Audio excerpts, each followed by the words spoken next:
New Year's Eve is known for elaborate and loud fireworks shows across the country, but for many military veterans, these can trigger post-traumatic stress disorder symptoms. Joining us now is Matthew Buckley, retired Navy fighter pilot and founder of No Fallen Heroes Foundation. Matthew, thank you so much for coming on to the show. Thanks for having me, Jake. Merry Christmas. Happy New Year. Yes, absolutely. So first things first, how many veterans really live with PTSD and struggle to receive the mental health services that they need?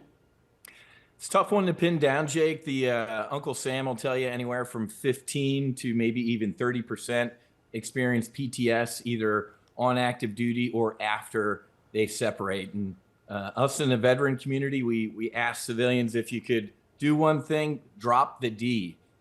It's not a disorder, it's an injury. So we'd love to shift the perception of PTS a little bit.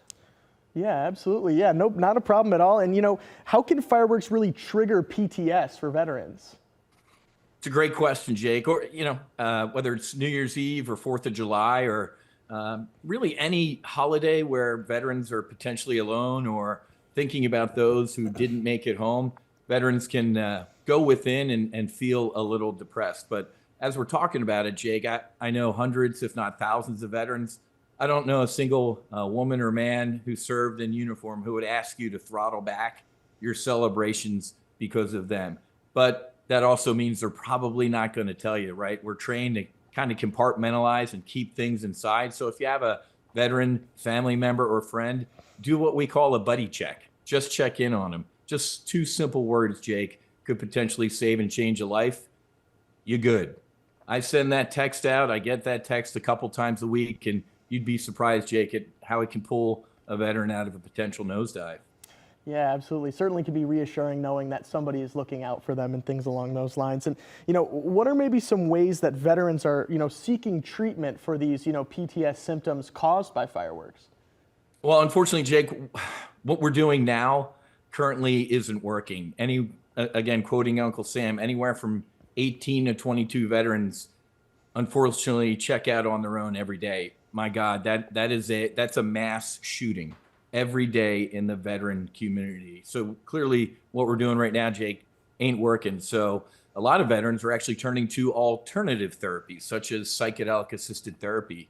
I went down to Mexico about 3.5 years ago. I don't know if any of your viewers have seen the movie Lone Survivor or know the story of Navy SEAL Marcus Luttrell. I went down to Mexico with Marcus Luttrell and a couple other just vets that I consider absolute heroes. And we sat with a medicine called ibogaine.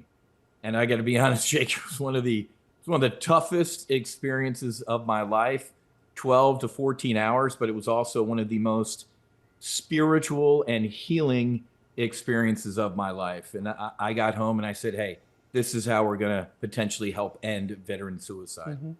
Yeah, and then one more quick question here for you, Matthew. For those who aren't aware, could you talk about the No Fallen Heroes Foundation? You bet. You can go to nofallenheroes.com. We provide healing grants to veterans, first responders, and their family members, because our family members serve too, where they can sit with psychedelic assisted therapy. Thank you to the great states of Oregon and Colorado. Instead of having to sneak off to other countries, we can finally start doing these medicines in the United States. And thankfully, Jake, the VA last month announced a $1.5 million grant to look into psychedelics for the first time since the 60s. So the times, they are hopefully changing. Yeah. Well, certainly some wonderful tips there from you, but that is all the time that we have for our interview today. Matthew, thank you so much again for coming on to the show. Thanks, Jake. Absolutely. Thank you. And